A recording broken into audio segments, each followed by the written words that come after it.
अस्सलाम वालेकुम dear students. उम्मीद है आप सब खैरियत से होंगे। चैप्टर 3 हम पढ़ रहे हैं, ठीक है। चैप्टर 3 में हमने पहले देखा था कि रिसर्च प्रॉब्लम होता क्या है, ठीक है, उसकी डेफिनेशन देखी थी। फिर हमने देखा था कि हम किस किस सोर्सेज से रिसर्च प्रॉब्लम ले सकते हैं। फिर हमने उसको एवेलुएट किया था कि आया हमने जो प्रॉब्लम लिया है वो ट्रू है या फॉल्स, ठीक है। तो आज के इस लेक्चर में हमने देखना है formulation of research problem. Research problem बनाते कैसे हैं, ठीक है। क्या करना है हमने इसके आज देखनी है फार्मूलेशन ऑफ रिसर्च प्रॉब्लम, मतलब कि मेरे पास जो रिसर्च टॉपिक है उसको रिसर्च प्रॉब्लम में कैसे कन्वर्ट करें, ठीक है।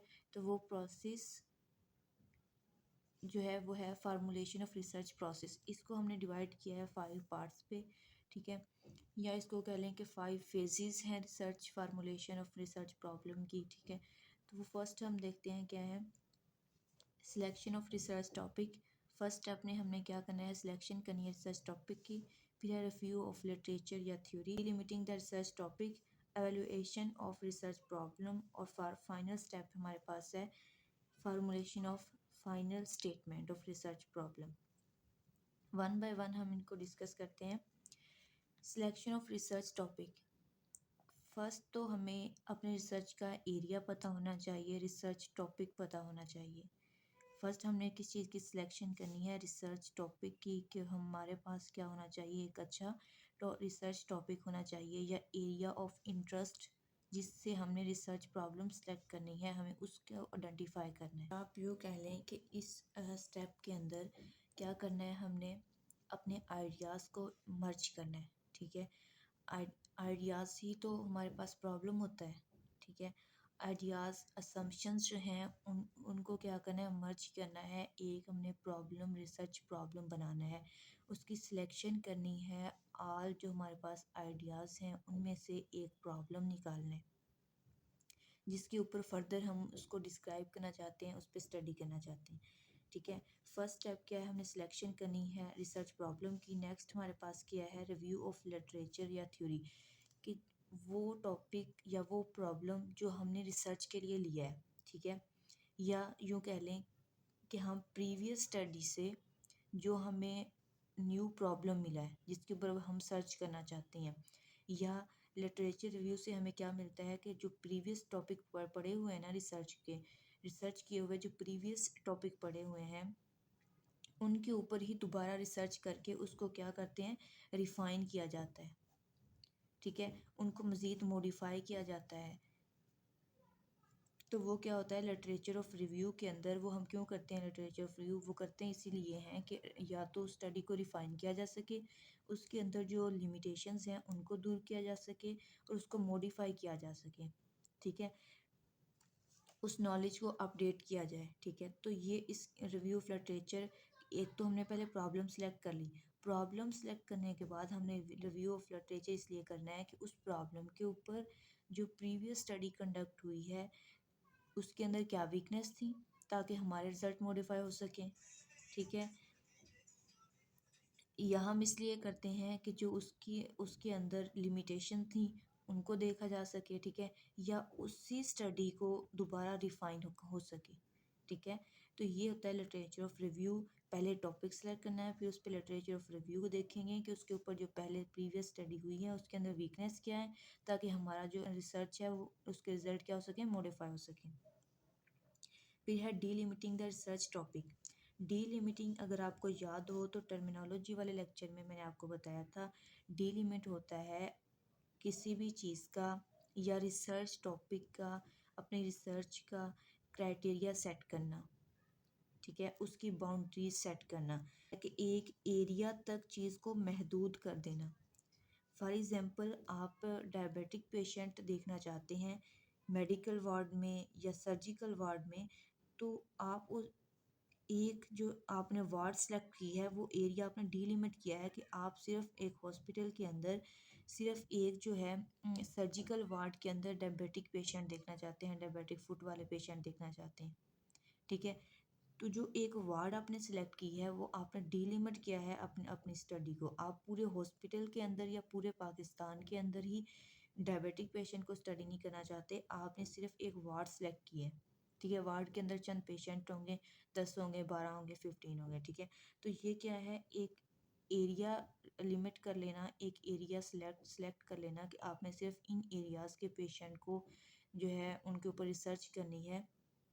तो वो होता है डीलिमिट रिसर्च प्रॉब्लम, ठीक है। प्रॉब्लम हमने सिलेक्ट कर ली, इस प्रॉब्लम सेलेक्ट करने के बाद रिव्यू ऑफ लिटरेचर भी कर लिया। अब उसके बाद हमने किया स्टडी को डीलिमिट, ठीक है। अब डीलिमिट भी हो गया। इधर मैं आपको एक एग्जांपल देती हूँ। इसमें हम प्रॉब्लम सेलेक्ट कर लेंगे, फिर उसी पे लिटरेचर ऑफ रिव्यू हो जाएगा, फिर उसी को बताऊंगी कि डीलिमिट कैसे किया है, ठीक है। ये हमारे पास से थी एग्जांपल जो हमने फर्स्ट लेक्चर में भी देखी थी, अगर आपको याद हो तो। इसमें हमने पढ़ा था descriptive study on the prevalence of pin site infection, ठीक है। इसमें टॉपिक हमारा क्या है, हम prevalence of pin site infection देखना चाह रहे हैं कि उसकी प्रेविलेंस कितनी है पिन साइट इन्फेक्शन की। ये हमारा क्या है, प्रॉब्लम है, रिसर्च टॉपिक है, ठीक है। अब नेक्स्ट क्या है कि among patient with external skeletal फिक्सेशंस admitted in orthopaedic ward in Aziz Fatima hospital Faisalabad, ठीक है। तो इसमें अब ये जो अजीज़ फातिमा हॉस्पिटल स्पेसिफिक किया, हॉस्पिटल स्पेसिफिक किया, फिर हमने हॉस्पिटल से भी फिर हम स्पेसिफिक कहाँ गए हैं, स्पेसिफिक चीज़ के पास, ऑर्थोपेडिक वार्ड के अंदर, ठीक है। तो ये जो हमने वार्ड सेलेक्ट की है, ये हमने क्या किया, अपनी स्टडी को डीलिमिट किया है कि हमारी जो स्टडी है वो सिर्फ किस वार्ड के अंदर कंडक्ट हुई है, उसमें उसके अंडर कौन से पेशेंट हैं, सिर्फ ऑर्थोपेडिक वार्ड के पेशेंट हैं। तो ये होता है अपनी स्टडी को नैरो करना, डीलिमिट करना। टॉपिक ले लिया हमारा, क्या था, प्रेविलेंस ऑफ पिन साइट इन्फेक्शन था। उस पर लिटरेचर ऑफ रिव्यू भी हमने देख लिया, प्रीवियस स्टडी की वीकनेस देख ली, उनको अब हमने क्या करना है, मॉडिफाई करना है। अब नेक्स्ट हमने उसको डिलिमिट भी कर लिया, और अब हमने क्या करना है, एवेलुएशन ऑफ रिसर्च प्रॉब्लम। जो प्रॉब्लम लिया है अब हमने उसको क्या करना है, एवेलुएट करना है कि आया वो हमारा प्रॉब्लम ठीक भी है या नहीं। जो रिलेशनशिप है इनके दरमियान, इस चीज़ को हम एवेलुएट करेंगे, वो देखेंगे, उनको डिस्क्राइब करेंगे, सिग्निफिकेंस क्या है हॉस्पिटल हमारे हेल्थ एरिया में और कम्युनिटी में, उसका सिग्निफिकेंस क्या है, इम्पोर्टेंस क्या है उस प्रॉब्लम की, ठीक है। हम वो देखेंगे, आया वो कम्युनिटी इंटरेस्टेड टॉपिक है भी या नहीं, ठीक है। तो ये वेरिएबल्स, उनका रिलेशनशिप, वो हम किस में करेंगे, एवेलुएशन ऑफ रिसर्च प्रॉब्लम में देख लेंगे। नेक्स्ट जो फाइनल स्टेप है कि फार्मूलेशन ऑफ फाइनल स्टेटमेंट। इसके बाद हमारे पास क्या आ जाता है, फाइनल स्टेटमेंट आ जाती है। अब ये फाइनल स्टेटमेंट किस फॉर्म में होती है, ये नेक्स्ट 2 फॉर्म में होती है फाइनल स्टेटमेंट। फर्स्ट फॉर्म इसकी कौन सी है, इंटेरोगेटिव फॉर्म में और डिक्लेरेटिव फॉर्म में। इंटेरोगेटिव मीन उसके अंदर कुछ क्वेश्चन किया जाता है, ठीक है। क्वेश्चन मार्क होता है, उसके अंदर व्हाट पूछा जाता है या हाउ पूछ लेते हैं, ठीक है। बट डिक्लेरेटिव में क्या होता है, क्वेश्चन नहीं होता, ठीक है। ओनली उन्होंने डिस्क्राइब किया होता है, डिक्लेयर किया होता है, ठीक है। मैं आपको एक एग्जांपल से समझाती हूँ। डिक्लेरेटिव स्टेटमेंट में क्या था कि उन्होंने जस्ट डिक्लेयर करना है, डिस्क्राइब करना है, जस्ट बता देना है, ठीक है।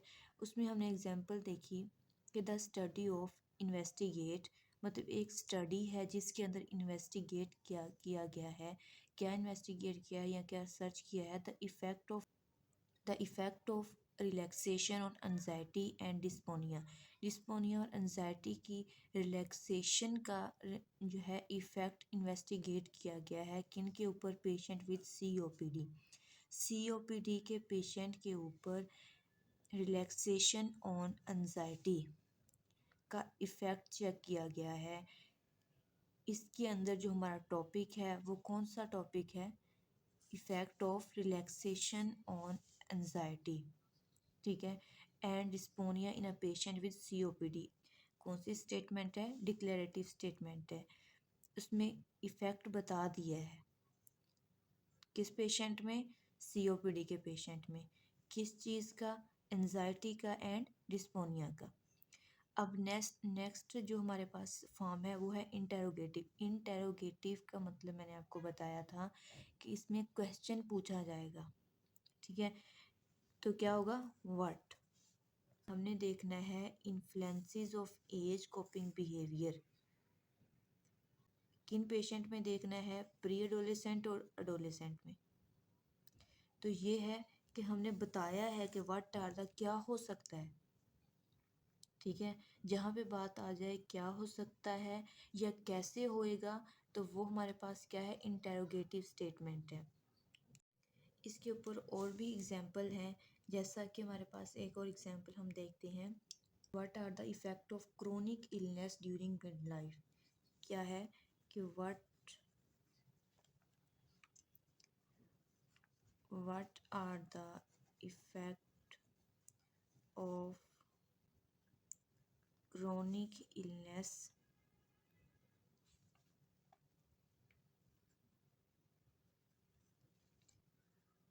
ड्यूरिंग मिड लाइफ में क्रोनिक इलनेस का क्या इफ़ेक्ट हो सकता है, ठीक है।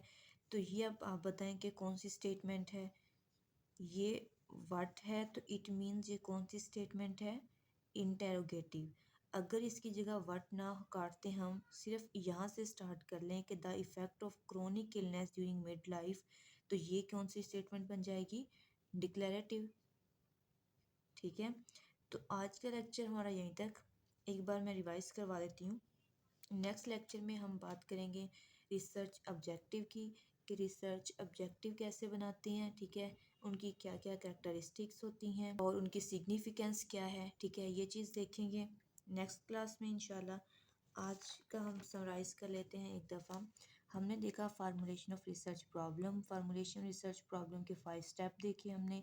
उसके अंदर फर्स्ट स्टेप में हमने देखा selection of research topic, next literature of review, जिसके अंदर हम प्रीवियस स्टडी को रिव्यू करके अपने रिजल्ट को रिफ़ाइन करते हैं, मॉडिफाई करते हैं, ठीक है, न्यू थ्योरीज को डेवलप करते हैं। फिर हमने डीलिमिट किया था अपने टॉपिक को। डीलिमिट अगर आपको याद हो तो डीलिमिट क्या था, एक स्पेसिफिक एरिया सेट करना, एक स्पेसिफिक क्राइटेरिया बाउंड्री सेट करना आवर टॉप रिसर्च टॉपिक, ठीक है।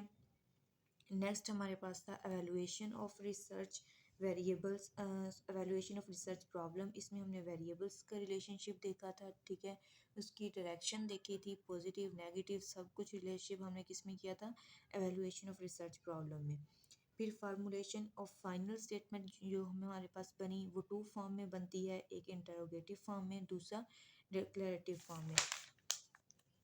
इंटेरोगेटिव फॉर्म में बताया कि जिसके अंदर व्हाट हो, ठीक है, what are the effect of chronic illness during mid life, ये क्या है हमारे पास एक इंटेरोगेटिव है। और डिक्लेरेटिव कौन सी होती है, जिसके अंदर डिक्लेयर किया जाता है, for example effect of the chronic illness during mid life, तो ये कौन सी थी, डिक्लेरेटिव स्टेटमेंट थी।